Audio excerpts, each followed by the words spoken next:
Hi friends, ನಿಮಗೆಲ್ಲ ಮತ್ತೊಂದು ವಿಡಿಯೋಗೆ ಸ್ವಾಗತ. ಫ್ರೆಂಡ್ಸ್, ಭಾರತದ ರಾಜಕೀಯ ಇತಿಹಾಸದಲ್ಲಿ ಇಂದಿರಾ ಗಾಂಧಿಯವರ ಹೆಸರು ಅತ್ಯಂತ ಪ್ರಬಲವಾದದ್ದು.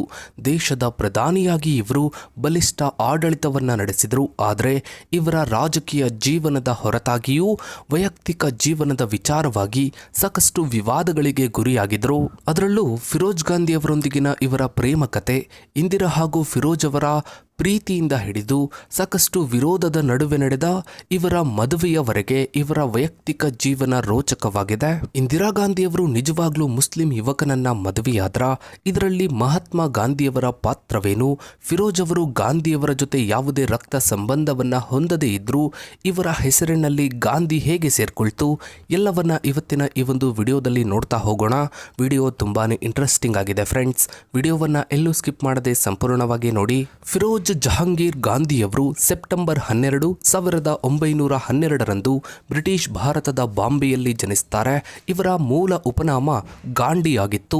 ಇವರು ಯುವಕರಾಗಿದ್ದಾಗ ಬ್ರಿಟಿಷ್ ನಿರ್ವಹಣೆಯ ಕಾಲೇಜು ಶಿಕ್ಷಣವನ್ನ ತ್ಯಜಿಸಿ ಸ್ವತಂತ್ರ ಚಳುವಳಿಯಲ್ಲಿ ತಮ್ಮನ್ನು ತಾವು ತೊಡಗಿಸಿಕೊಂಡರು. ರಾಷ್ಟ್ರೀಯ ಹೋರಾಟದ ಮೇಲಿನ ಬದ್ಧತೆಯನ್ನು ಸೂಚಿಸಲು ಮತ್ತು ಮಹಾತ್ಮ ಗಾಂಧಿಗೆ ಗೌರವವನ್ನ ಸಲ್ಲಿಸಲು ಇವರು ತಮ್ಮ ಉಪನಾಮವನ್ನು ಗಾಂಧಿ ಎಂದು ಬದಲಿಸಿಕೊಂಡರು. ಸ್ವತಂತ್ರ ಹೋರಾಟದ ಅವಧಿಯಲ್ಲಿ ಫಿರೋಜ್ ರಾಜಕೀಯ ಚಳುವಳಿಗಳ ಕೇಂದ್ರವಾಗಿದ್ದ ಮತ್ತು ನೆಹರು ಕುಟುಂಬದ ನಿವಾಸವಾಗಿದ್ದ ಅಲಹಾಬಾದ್ನ ಆನಂದ ಭವನದಲ್ಲಿ ಹೆಚ್ಚಿನ ಸಮಯವನ್ನ ಕಳೆಯುವ ಮೂಲಕ ನೆಹರು ಕುಟುಂಬಕ್ಕೆ ಹತ್ತಿರವಾದರು.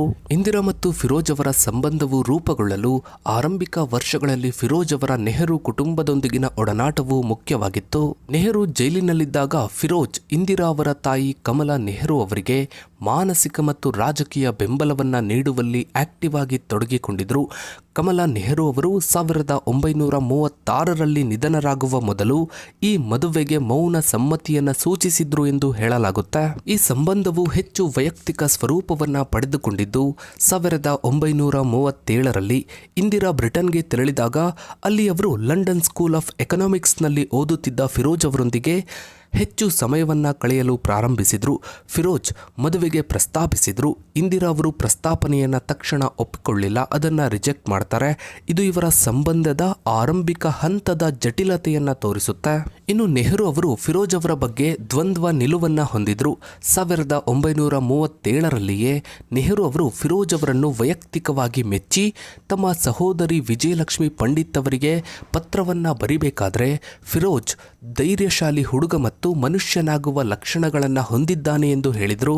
ಆದರೂ ಇಂದಿರಾ ಅವರ ಜೊತೆಗಿನ ಮದುವೆಯ ವಿಚಾರ ಬಂದಾಗ ನೆಹರು ಅವರು ಇದಕ್ಕೆ ತೀವ್ರವಾದ ವಿರೋಧವನ್ನ ವ್ಯಕ್ತಪಡಿಸಿದರು. ನೆಹರು ತಮ್ಮ ಮಗಳ ಪತಿಗೆ ರಾಜಕೀಯ ಮತ್ತು ಸಾಮಾಜಿಕ ಪ್ರತಿಷ್ಠೆ ಮುಖ್ಯ ಎಂದು ಪರಿಗಣಿಸಿದರು. ಈ ವಿರೋಧವು ನೆಹರು ಕೇವಲ ತಂದೆಯಾಗಿರದೆ ಉದಯೋನ್ಮುಖ ಭಾರತದ ಪ್ರಮುಖ ರಾಜಕೀಯ ಕುಲದ ಮುಖ್ಯಸ್ಥರಾಗಿ ತಮ್ಮ ಮಗಳ ಪತಿಯಿಂದ ಉನ್ನತ ರಾಜಕೀಯ ಸಾಮಾಜಿಕ ಸ್ಥಾನಮಾನವನ್ನ ನಿರೀಕ್ಷಿಸಿದ್ರು ಎಂಬುದು ಸ್ಪಷ್ಟಪಡಿಸುತ್ತೆ. ಇಂದಿರಾ ಮತ್ತು ಫಿರೋಜ್ ಅವರ ವಿವಾಹದ ನಿರ್ಧಾರವು ಕುಟುಂಬದ ಆಕ್ಷೇಪಣೆಗಳನ್ನು ಮೀರಿದ ಒಂದು ಪ್ರಮುಖ ವೈಯಕ್ತಿಕ ನಿರ್ಧಾರವಾಗಿತ್ತು. ಇಂದಿರಾ ಅವರು ಫಿರೋಜ್ ಅವರನ್ನು ವಿವಾಹವಾಗಲು ದೃಢ ಸಂಕಲ್ಪವನ್ನ ಮಾಡಿದರು. ಮುಂದಿನ ಪ್ರಧಾನಿಯಾಗಲಿದ್ದ ನೆಹರು ಅವರ ತೀವ್ರ ಆಕ್ಷೇಪಣೆಯನ್ನು ನಿವಾರಿಸಲು ಮದುವೆಗೆ ಅಂತಿಮವಾಗಿ ಮಹಾತ್ಮ ಗಾಂಧಿಯವರು ಆಶೀರ್ವಾದವನ್ನ ನೀಡಿದರು. ರಾಷ್ಟ್ರೀಯ ನಾಯಕನ ಈ ಹಸ್ತಕ್ಷೇಪವು ಆ ಕಾಲದ ಸಾಂಪ್ರದಾಯವಾದಿ ವಲಯಗಳಿಂದ ಬರುವ ವಿರೋಧಗಳನ್ನು ತಡೆಯಲು ನಿರ್ಣಾಯಕವಾಗಿತ್ತು. ಈ ಮದುವೆಯು ಮಾರ್ಚ್ 26, 1942ರಂದು ಆನಂದ ಭವನದಲ್ಲಿ ರಾಮನವಮಿಯ ದಿನದಂದು ಸರಳವಾದ ವೈದಿಕ ವಿಧಿಗಳ ಪ್ರಕಾರ ನಡೆಯಿತು. ಮಹಾತ್ಮ ಗಾಂಧಿಯವರು ಮದುವೆಗೆ ಆಶೀರ್ವಾದ ನೀಡುವ ಮೂಲಕ ಈ ಧಾರ್ಮಿಕ ವಿವಾದಕ್ಕೆ ತಡೆಯನ್ನ ಒಡ್ಡಿದ್ರು. ಆದರೂ ಅನೇಕ ರಾಷ್ಟ್ರೀಯವಾದಿಗಳು ಇದನ್ನು ಧಾರ್ಮಿಕ ಭಿನ್ನಾಭಿಪ್ರಾಯಗಳನ್ನು ಮೀರಿದ ಸಂಬಂಧಕ್ಕೆ ಮತ್ತು ಭಾರತದ ಪ್ರಗತಿಯ ಕಡೆಗೆ ಒಂದು ಹೆಜ್ಜೆ ಎಂದು ಶ್ಲಾಘಿಸಿದರು. ಇನ್ನು ವಿವಾಹದ ನಂತರ ದಂಪತಿಗಳು 1942ರ ಕ್ವಿಟ್ ಇಂಡಿಯಾ ಚಳುವಳಿಯ ಸಮಯದಲ್ಲಿ ಜೈಲು ಪಾಲಾಗುವುದರ ಮೂಲಕ ತಮ್ಮ ರಾಜಕೀಯ ಬದ್ಧತೆಯನ್ನು ತಕ್ಷಣವೇ ಸಾಬೀತುಪಡಿಸಿದರು. ವಿವಾಹದ ನಂತರ ಫಿರೋಜ್ ಮತ್ತು ಇಂದಿರಾ ಅವರು ತಮ್ಮ ವೈಯಕ್ತಿಕ ಮತ್ತು ರಾಜಕೀಯ ಜೀವನವನ್ನ ಮುಂದುವರೆಸಿದರು. ಇವರಿಗೆ ಇಬ್ಬರು ಗಂಡು ಮಕ್ಕಳಾದರು, ರಾಜೀವ್ ಗಾಂಧಿ ಮತ್ತು ಸಂಜಯ್ ಗಾಂಧಿ. 1946ರಲ್ಲಿ ಇವರು ಲಕ್ನೋಗೆ ತೆರಳಿ ಹೊಸ ಮನೆಯಲ್ಲಿ ಜೀವನವನ್ನ ಶುರು ಮಾಡಿದರು. ಈ ಅವಧಿಯಲ್ಲಿ ಫಿರೋಜ್ ಅವರು ಪತ್ರಿಕೋದ್ಯಮದಲ್ಲಿ ಆಕ್ಟಿವ್ ಆಗಿದ್ರು. ನ್ಯಾಷನಲ್ ಹೆರಾಲ್ಡ್ ಮತ್ತು ನವಜೀವನ್ ಪತ್ರಿಕೆಗಳ ಪ್ರಕಾಶಕರಾಗಿ ಮತ್ತು ವ್ಯವಸ್ಥಾಪಕ ನಿರ್ದೇಶಕರಾಗಿ ಸೇವೆಯನ್ನ ಸಲ್ಲಿಸಿದರು. ಇವರು ಲಕ್ನೋದ ಹಜರತ್ನಲ್ಲಿರುವ ಸಣ್ಣ ಫ್ಲಾಟ್ನಲ್ಲಿ ವಾಸಿಸ್ತಾ ಇದ್ರು. ಸಾಮಾನ್ಯ ದಂಪತಿಗಳಂತೆ ಸರಳ ಜೀವನವನ್ನ ನಡೆಸಿದರು.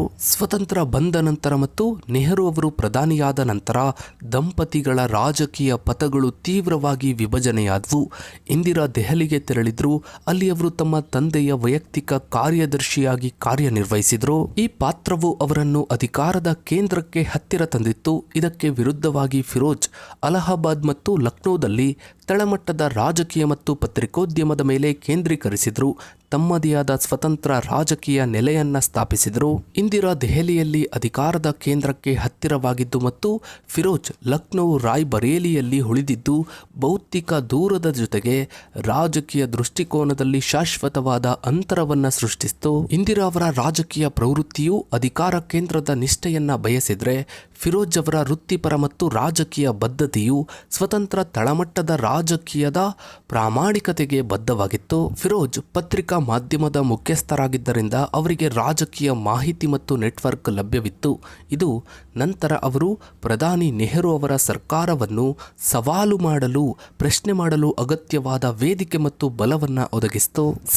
1950ರ ದಶಕದಲ್ಲಿ ಫಿರೋಜ್ ಅವರ ಲೋಕಸಭಾ ಪ್ರವೇಶದೊಂದಿಗೆ ವೈಯಕ್ತಿಕ ಮತ್ತು ರಾಜಕೀಯ ಸಂಘರ್ಷಗಳು ಉತ್ತುಂಗಕ್ಕೇರಿದ್ವು. 1952ರಲ್ಲಿ ರಾಯ್ಬರೇಲಿಯಿಂದ ಸಂಸತ್ತು ಸದಸ್ಯರಾಗಿ ಆಯ್ಕೆಯಾದ ಫಿರೋಜ್ ಆರಂಭದಲ್ಲಿ ಹಿಂಬದಿ ಸದಸ್ಯರಾಗಿದ್ದರು. ಶೀಘ್ರದಲ್ಲಿಯೇ ಧೈರ್ಯಶಾಲಿ ಮತ್ತು ಸ್ವತಂತ್ರ ಮನೋಭಾವದ ಸಂಸದೀಯ ಪ್ರತಿಭೆಯಾಗಿ ಹೊರಹೊಮ್ಮಿದ್ರು. ಇವರು ಕಾಂಗ್ರೆಸ್ ಪಕ್ಷದೊಳಗೆ ಎಡಪಂಥೀಯರಾಗಿದ್ದರು. 1930 ಮತ್ತು 40ರ ದಶಕಗಳಲ್ಲಿ ನೆಹರು ಅವರ ಸಿದ್ಧಾಂತಕ್ಕೆ ಹತ್ತಿರವಾಗಿದ್ದರು. ಆದರೆ ಈಗ ಸ್ಥಾಪನೆಯಾದ ನಾಯಕರಾಗಿ ಬದಲಾಗಿದ್ದ ನೆಹರು ಅವರ ಸರ್ಕಾರವನ್ನ ಟೀಕಿಸಲು ಇವರು ಹಿಂಜರಿಲಿಲ್ಲ. ಫಿರೋಜ್ ಅವರ ಮುಕ್ತ ವಿಮರ್ಶೆ ಮತ್ತು ಟೀಕೆಗಳು ಇಂದಿರಾ ಅವರಿಗೆ ವಿರುದ್ಧವಾಗಿದ್ವು, ಏಕೆಂದರೆ ಇಂದಿರಾ ಅವರು ತಮ್ಮ ತಂದೆ ಮತ್ತು ಕಾಂಗ್ರೆಸ್ ನಾಯಕತ್ವಕ್ಕೆ ಅಚಲವಾದ ನಿಷ್ಠೆಯನ್ನ ಹೊಂದಿದ್ರು. ನೆಹರು ಮತ್ತು ಫಿರೋಜ್ ಅವರ ಸಂಬಂಧವು ನಿಯಮಿತ ವಾಗ್ವಾದ ಮತ್ತು ಆಗಾಗ್ಗೆ ತಪ್ಪು ತಿಳುವಳಿಕೆಗಳ ಒತ್ತಡದಿಂದ ಕೂಡಿದ್ದ ದ್ವಂದ್ವ ಅನಿಸಿಕೆಗಳಾಗಿದ್ವು. ಫಿರೋಜ್ ಅವರ ಈ ಸ್ವತಂತ್ರ ಮನೋಭಾವವು ನೆಹರು ಅವರ ಸುತ್ತ ಬೆಳೆಯುತ್ತಿದ್ದ ವ್ಯಕ್ತಿ ಪೂಜಾ ಸಂಸ್ಕೃತಿಯ ವಿರುದ್ಧ ಒಂದು ಸವಾಲಾಗಿ ನಿಂತಿತ್ತು. ರಾಜಕೀಯ ಮತ್ತು ಭೌತಿಕ ದೂರವು ಇವರ ದಾಂಪತ್ಯದಲ್ಲಿ ಅಂತರವನ್ನ ಸೃಷ್ಟಿಸಿತು. ಈ ಸಂಬಂಧವು ಎಷ್ಟು ಹದಗೆಟ್ಟಿತ್ತು ಎಂದರೆ ಫಿರೋಜ್ ಅವರು ಇಂದಿರಾ ಅವರಿಗೆ ವಿಚ್ಛೇದನ ನೀಡಿ ಬೇರೊಬ್ಬ ಮಹಿಳೆಯನ್ನು ಮದುವೆಯಾಗಲು ಬಯಸಿದ್ದಾರೆ ಎಂದು ವರದಿಯಾಗಿತ್ತು. ಹೀಗೆ ನೆಹರು ಅವರು ಪ್ರಧಾನಿಯಾದ ನಂತರ ರಾಜಕೀಯವಾಗಿ ಹಾಗೂ ವೈಯಕ್ತಿಕವಾಗಿ ಫಿರೋಜ್ ಮತ್ತು ಇಂದಿರಾ ಗಾಂಧಿಯವರ ನಡುವೆ ಸಾಕಷ್ಟು ವಾಗ್ವಾದಗಳು ನಡೀತಾ ಇದ್ರೆ, ಮತ್ತೊಂದು ಕಡೆ ಫಿರೋಜ್ ಗಾಂಧಿಯವರು ಮುಸ್ಲಿಂ ಯುವಕ ಎಂಬ ಬಗ್ಗೆ ಹೊಸ ಚರ್ಚೆ ಕೂಡ ಶುರುವಾಗಿತ್ತು. ಆದರೆ ಫಿರೋಜ್ ಅವರು ಮುಸ್ಲಿಂ ಯುವಕ ಅಲ್ಲ, ಪಾರ್ಸಿ ಸಮುದಾಯಕ್ಕೆ ಸೇರಿದ ಯುವಕ ಎಂಬ ಬಗ್ಗೆ ಬಹುತೇಕ ಎಲ್ಲ ದಾಖಲೆಗಳಲ್ಲೂ ಕೂಡ ಇದರ ಬಗ್ಗೆ ಸ್ಪಷ್ಟವಾದ ಉಲ್ಲೇಖಗಳು ಸಿಗುತ್ತವೆ. ಸೊ ಫ್ರೆಂಡ್ಸ್, ಇದಾಗಿತ್ತು ಇವತ್ತಿನ ಈ ಒಂದು ವಿಡಿಯೋದ ಬಗ್ಗೆ ನಿಮ್ಮ ಅನಿಸಿಕೆ ಅಭಿಪ್ರಾಯಗಳನ್ನು ತಪ್ಪದೆ ಕಮೆಂಟ್ ಸೆಕ್ಷನ್ ಅಲ್ಲಿ ಕಮೆಂಟ್ ಮಾಡಿ. ಹಾಗೆ ವಿಡಿಯೋಗೊಂದು ಲೈಕ್ ಮಾಡ್ತಾ ವಿಡಿಯೋನ ಆದಷ್ಟು ಎಲ್ಲ ಕಡೆ ಶೇರ್ ಮಾಡಿ. ನೀವಿನ್ನು ನಮ್ಮ ಚಾನಲ್ಗೆ ಸಬ್ಸ್ಕ್ರೈಬ್ ಆಗಿಲ್ಲ ಅಂದರೆ ಕೆಳಗಡೆ ಕಾಣೋ ಸಬ್ಸ್ಕ್ರೈಬ್ ಬಟನ್ನ ಕ್ಲಿಕ್ ಮಾಡಿ. ಹಾಗೆ ಪಕ್ಕದಲ್ಲಿ ಕಾಣೋ ಬೆಲ್ ಐಕನ್ ಕೂಡ ಕ್ಲಿಕ್ ಮಾಡಿ. Thanks for watching.